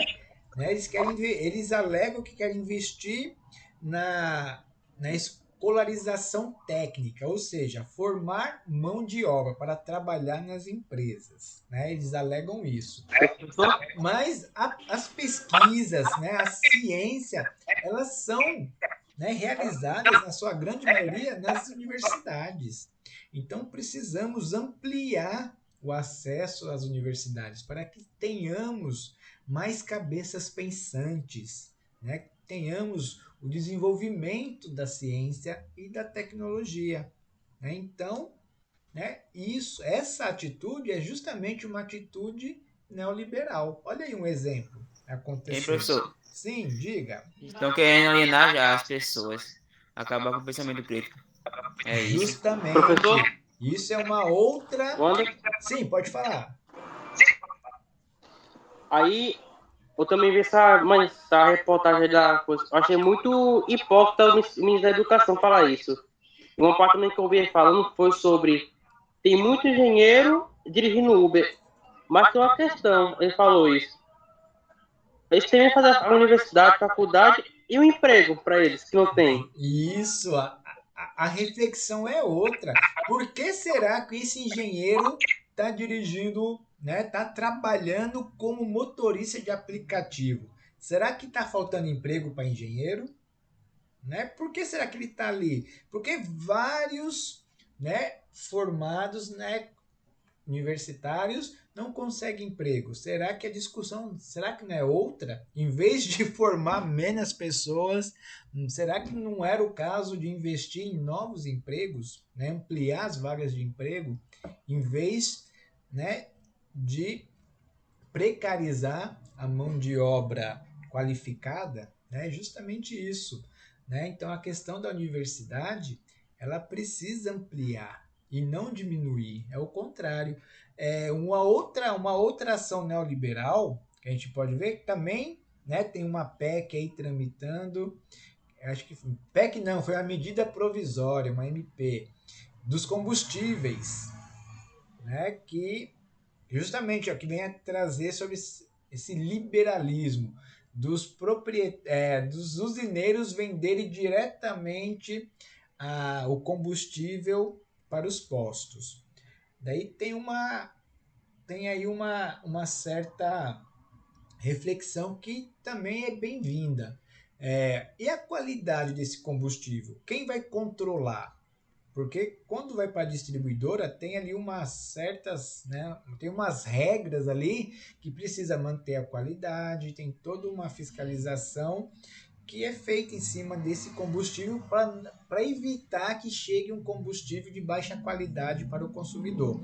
Agora, se for vendido diretamente do usineiro para os postos e até abrir a questão da bandeira, o que é a bandeira? Por exemplo, o posto Ipiranga só vende combustível da distribuidora Ipiranga, Petrobras só da Petrobras e assim por diante.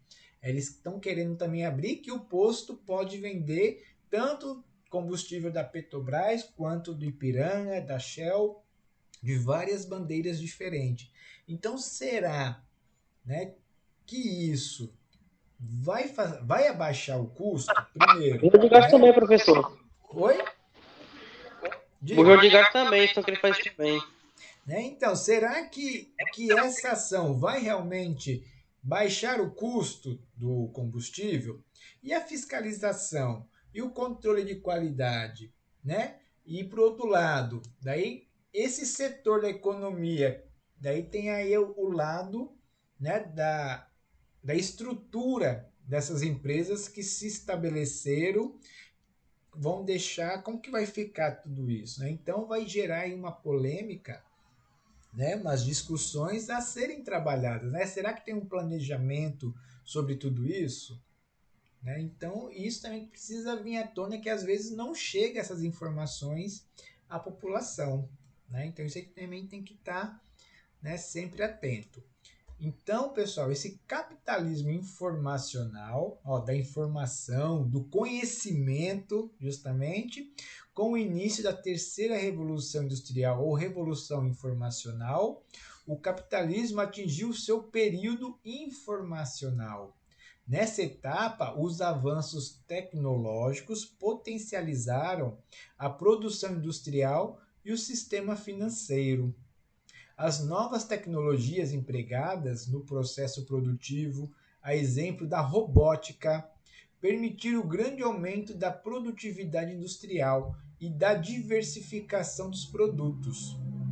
Além disso, os avanços tecnológicos permitiram que os fluxos, tá, financeiros ocorressem sem a necessidade física do dinheiro, possibilitando um enorme crescimento do setor financeiro globalizado. Ou seja, né, as transações financeiras são tão rápidas hoje. Um grande exemplo disso, o Pix. Né? Vocês conhecem o Pix? Já ouviram falar do Pix? Sim, Cartão, professor. né? Que é Sim, mas transferência. eu não sei como funciona, mas já ouvi falar. Ótimo, né? Então, o Pix, pessoal, hoje você faz pagamento, transferência, né? Na hora, por exemplo, você cria ali no seu banco, né? Eles chamam de chave, como se fosse uma senha, uma chave que pode ser seu CPF, seu telefone, seu e-mail ou uma outra. Aí você vai ali, clica lá no Pix, hoje através de um aparelho de celular, né? Você entra ali no aplicativo do banco, acessa ali, você pega a chave do destino, né? Digita ali, coloca e envia o dinheiro. Você transfere o dinheiro, você não pega mais na mão o dinheiro, né? Então o dinheiro você, né, cai na sua conta o salário, você paga as suas contas, transfere, você hoje tá tão rápido nessa questão da informatização que você não precisa mais pegar o dinheiro na mão, né? Hoje você consegue realizar diversas atividades, diversas transações sem pegar no dinheiro ou apenas com o cartão de crédito, né? Então é nesse sentido que ele faz aqui, ó, que a necessidade física do dinheiro ela está deixando de existir, né? E uma outra transformação também nesse momento que está ocorrendo, essa questão do trabalho em casa, né? O home office. É o que nós estamos fazendo aqui. Hoje, o que nós estamos fazendo é praticamente um home office também. Essa aula, cada um na sua casa, assistindo através da internet, né? Às vezes pelo celular, ou por um computador, por um notebook, por um equipamento eletrônico. Você assiste, você tem acesso às aulas, pessoas estão trabalhando dessa maneira. Então, isso também é uma transformação que está ocorrendo dentro desse capitalismo informacional, né, graças a esse avanço da tecnologia, tá? E aqui tem a segunda parte da linha do tempo, tá? Que é justamente, ó, né, a independência do Brasil, daí tivemos aqui, né, o avanço, foi chegando a terceira, ó, segunda revolução industrial, a terceira revolução industrial ou revolução técnico-científica, informacional. Ô, professor, Quem traz muito isso é Milton Santos. Pode falar. tem como o senhor disponibilizar os slides depois da aula? Sim, os slides ficarão todos disponíveis, né? E já estão. Apenas esse não. Sempre lá na aula do YouTube, pessoal, vocês vão abaixo, vocês descem um pouquinho, né, do vídeo, ali na descrição, tem todo ali o material. Tanto os slides, quanto também o material das atividades, tá? Sempre, todas as aulas, isso de todos os componentes curriculares, sempre estão lá disponíveis, tá bom? E falando nisso, pelo avançar da nossa hora, eu não vou comentar aqui, né? Porque é muito que nós já falamos. Depois vocês leiam com calma, revejam os slides e vamos seguir para as nossas atividades. Só para fechar essa questão da desigualdade econômica global, olhem só este gráfico, tá? Esse gráfico temos aqui na primeira coluna a população do nosso planeta. E ao lado, a segunda coluna, temos a riqueza produzida no nosso planeta. Ou seja, 1% da população detém, né, possui 46%, ou seja, quase a metade de toda a riqueza produzida no mundo. Apenas 1% da população. Em contrapartida, 55% da população mundial, ou seja, mais da metade, tem, né, apenas acesso a 1% da riqueza global, né? Então, isso fica muito claro, né, essa desigualdade social que nós temos hoje no nosso planeta. E para a gente ver isso, basta a gente dar uma volta na cidade e a gente vai ver, né, as consequências desta desigualdade, né? Então, para fechar, né, esse momento com esse gráfico, para a gente refletir, né, sobre esse sistema capitalista, né, sobre o papel de cada um, sobre o nosso papel, como a gente, né, vê esse sistema que nós estamos, como que nós podemos melhorar, né? Fica aí essa reflexão para a gente pensar, né? Não pensando agora no Enem, mas pensar como pessoa, né? Pensar como ator, né? Crítico, né? Como pessoa crítica e atuante na sociedade, né? Como nós podemos fazer para Professor? diminuir essa desigualdade? Pode falar. Dá para analisar o seguinte, que enquanto as pessoas têm muito para comer, gastar, a maioria não tem, nem para se alimentar normalmente. Né? E a pandemia, ela ampliou ainda mais essas desigualdades, né? E um dos caminhos para mudar isso é o que nós estamos fazendo agora, é educação, pessoal. É educação, não é diminuir o acesso à universidade, pelo contrário, é aumentar, investir cada vez mais em todos os níveis educacionais, desde lá do infantil, né, do primário, passando, né, todo o ensino infantil, ensino fundamental, ensino médio, ensino técnico, ensino universitário também. Tá? Todos os Professor? níveis precisamos investir cada vez mais. Sim, pode falar. Daí a seguinte citação: a educação é a arma que pode mudar o mundo. Nelson Mandela. Isso mesmo. E um ótimo exemplo, tá? De pessoa de luta, um ótimo exemplo Com, para a com, humanidade. com certeza. Nelson Mandela, para mim, foi dentro da sociedade, né? Foi muito representante mesmo, Isso mesmo. pela sua história, né? Uhum. Realmente, né? Ele é um exemplo a ser seguido. Então, muito bem, vamos lá para nós. São 4 questões, tá? Que traz o assunto. Temos aqui a primeira, o Enem de 2010. O movimento operário ofereceu uma nova resposta ao grito do homem miserável no princípio do século XIX. A resposta foi a consciência de classe e a ambição de classe. Os pobres, os pobres então se organizavam em uma classe específica, a classe operária, diferente da classe dos patrões ou capitalistas. A Revolução Francesa lhes deu confiança. A Revolução Industrial trouxe a necessidade da mobilização permanente. No texto, analisa-se o impacto das revoluções francesa e industrial para a organização da classe operária. Enquanto a confiança dada pela Revolução Francesa era originária do significado da vitória revolucionária sobre as classes dominantes, a necessidade da mobilização permanente trazida pela Revolução Industrial decorria da compreensão de que. Aí temos aqui 5 alternativas e 1 minuto para vocês responderem, analisarem e responderem. Tan, tan, tan.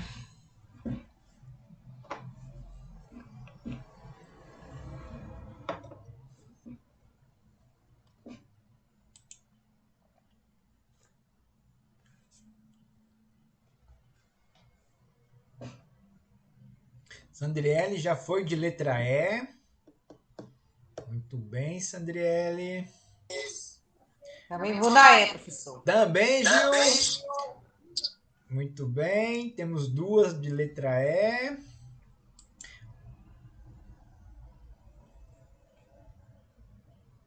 Tan, tan, tan. Letra E. Letra E também. Certo. Então a letra E, ó, a melhoria das condições de vida dos operários seria conquistada com as manifestações coletivas em favor dos direitos trabalhistas. Muito bem. Essas manifestações, né? Elas ocorrem até hoje? Sim? Sim, né? Um grande exemplo disso são as greves, né? Por categoria, por exemplo. Então, até hoje nós temos essa melhoria, então ela não aconteceu, né? Porque os trabalhadores continuam reivindicando melhores condições de trabalho, né? Melhores salários e tudo mais. Nesse caso específico, a resposta aqui que traz, né, com mais acordo com o texto é justamente a letra B, pessoal. Olha aqui, ó. Por que letra B? Olha, a completa transformação da economia capitalista seria fundamental para a emancipação dos operários, ou seja, né, a economia capitalista ela precisaria mudar o seu principal objetivo, que é gerar lucro, né, que é aquela questão da exploração do homem pelo homem. Então, né, para os trabalhadores conseguirem, né, essa vitória, digamos assim, né, ó, essa necessidade da mobilização ó, permanente, né, seria o quê? Justamente a transformação da economia capitalista. Ela é fundamental para que os operários se libertem, que eles tenham, né, que a desigualdade ela vá se diminuindo até ficar em, né, haver um equilíbrio entre as classes. Ou melhor, né, nem existir classe social, ou seja, somos todos seres humanos, né? Por que será que um, né, precisa ter milhões e milhões, quanto o outro precisa pedir o que comer? Então é justamente nessa ideia, né, que ele traz que é necessário uma transformação completa da economia capitalista, né, para a emancipação dos operários. Por isso que ele traz aqui, né, no caso, duas revoluções, né? A Revolução Francesa, que traz como lema, né, a igualdade, a fraternidade, a liberdade, né? E, por outro lado, a Revolução Industrial, trazendo o crescimento, o desenvolvimento. Mas só o que o sistema capitalista ele traz esse desenvolvimento, esse crescimento apenas para uma classe, né? No caso, os proprietários das indústrias, tá? Belezinha? A segunda questão, olha só. Enem de 2019. No sistema capitalista, as muitas manifestações de crise criam condições que forçam algum tipo de racionalização. Em geral, essas crises periódicas têm o efeito de expandir a capacidade produtiva e de renovar as condições de acumulação. Podemos conceber cada crise como uma mudança do processo de acumulação para um nível novo e superior. A condição para a inclusão dos trabalhadores no novo processo produtivo descrito no texto é a. Daí agora é com vocês. 1 minuto para vocês. Letra D. Letra D. D de dedo. Isso. Muito bem, Isso mesmo. Ricardo. Letra D. Sandriele também. Douglas também. Mais alguém? Muito bem, galerinha. Vou na B, professor. Na D, Gil? É. Ótimo. Muito bem, galerinha. Isso mesmo. A letra correta aqui, a alternativa correta é a qualificação profissional, né? Olha aqui a educação novamente, né? Se aperfeiçoar sempre, tá? Essa, muito bem. Letra D. Parabéns a todos. A questão 3. Enem de 2013. Eita, apareceu aqui um 2 a mais aqui. Há cerca de um ano, 248 famílias de baixa renda que moravam em área de deslizamento do Morro do Preventório, em Niterói, Rio de Janeiro, ganharam apartamentos em um condomínio, com uma renda média mensal de 2 salários mínimos e um apartamento com padrão de classe média. As famílias foram às compras de móveis e eletrodomésticos, mas acabaram surpreendidas com as primeiras contas que não pagavam na favela. A maior parte está endividada. Então, uma política pública relacionada com a contradição descrita em uma ação que reduziria seus efeitos estão identificadas, respectivamente, em letra A, B, C, D ou E. 1 minuto para vocês brincarem. Sandriele, letra B. Alguém mais? Na B também, professor. B também, Gil? É. Boa. O que mais? Alguém foi em outra? Letra B. Letra B, Ricardo? Isso mesmo, ó. Certo. Muito bem, pessoal. Isso mesmo, né? Habitacional. Né? Tá falando aqui de moradia, né, pessoal? Então é habitacional. Apoio à geração de emprego e renda entre os mais pobres. Então, não basta, né, oferecer uma habitação. Você precisa gerar emprego para que as pessoas consigam se manter nesse novo patamar, digamos assim. Então, porque ela tem mais custos para se manter neste condomínio, né? Citado aqui pela questão. Então, ele precisa de um apoio à geração de emprego também, para que ele tenha uma renda suficiente para se manter, senão ele vai acabar voltando para a favela. O que vai acontecer? Ele vai se endividar, vai acabar vendendo, né, esse apartamento por um valor menor, inclusive para vender rápido, e vai acabar voltando para, né, as regiões periféricas, tá? Muito bem, pessoal, show de bola. Letra B. E a quarta questão, essa não é do Enem, tá? Foi da Universidade Estadual do Rio de Janeiro, mas eu achei interessante, né, e resolvi trazer para a gente também.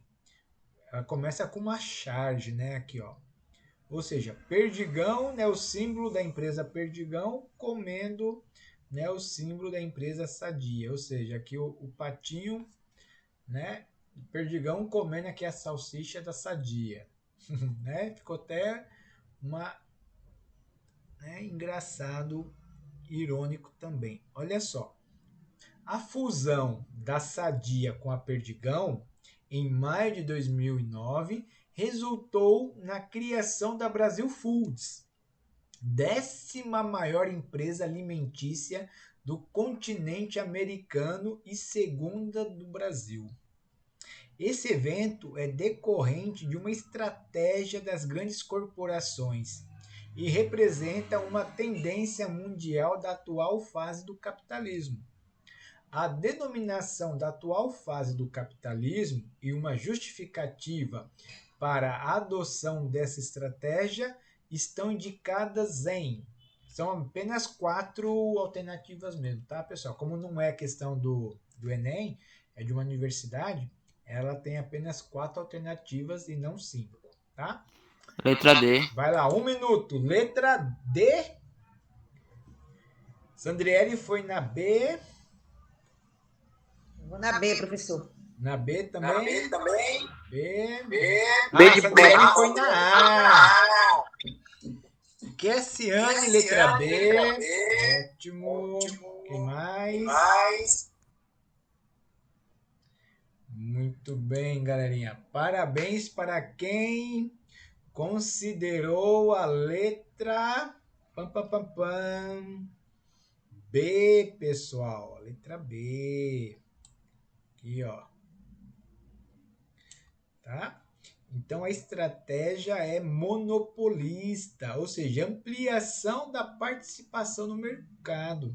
Então, no momento que essas duas empresas se unem, né, ou seja, uma compra a outra, na verdade, o que acontece? Uma está eliminando a concorrência da outra e está ampliando a sua participação do mercado. Tá? Então, é justamente a monopolista, ampliação da participação no mercado. Pessoas colocaram a letra D, concorrencial, aumento da escala de compras da companhia. Ela vai aumentar a escala de compras, né? Ela vai ter mais poder de compra, mas ela está diminuindo, na verdade, a sua concorrência, ela está aumentando o seu poder, né? Ou seja, ela está ampliando a sua participação no mercado, inclusive no mercado mundial, não só no mercado brasileiro, né, no mercado interno, e sim no mercado mundial também, tá? Alguma dúvida, alguma questão, algum comentário? Reforçar novamente aqui as sugestões, né, para vocês depois Nenhuma, professor. entrando. Muito bem, então, pessoal, vou parar aqui nosso compartilhamento.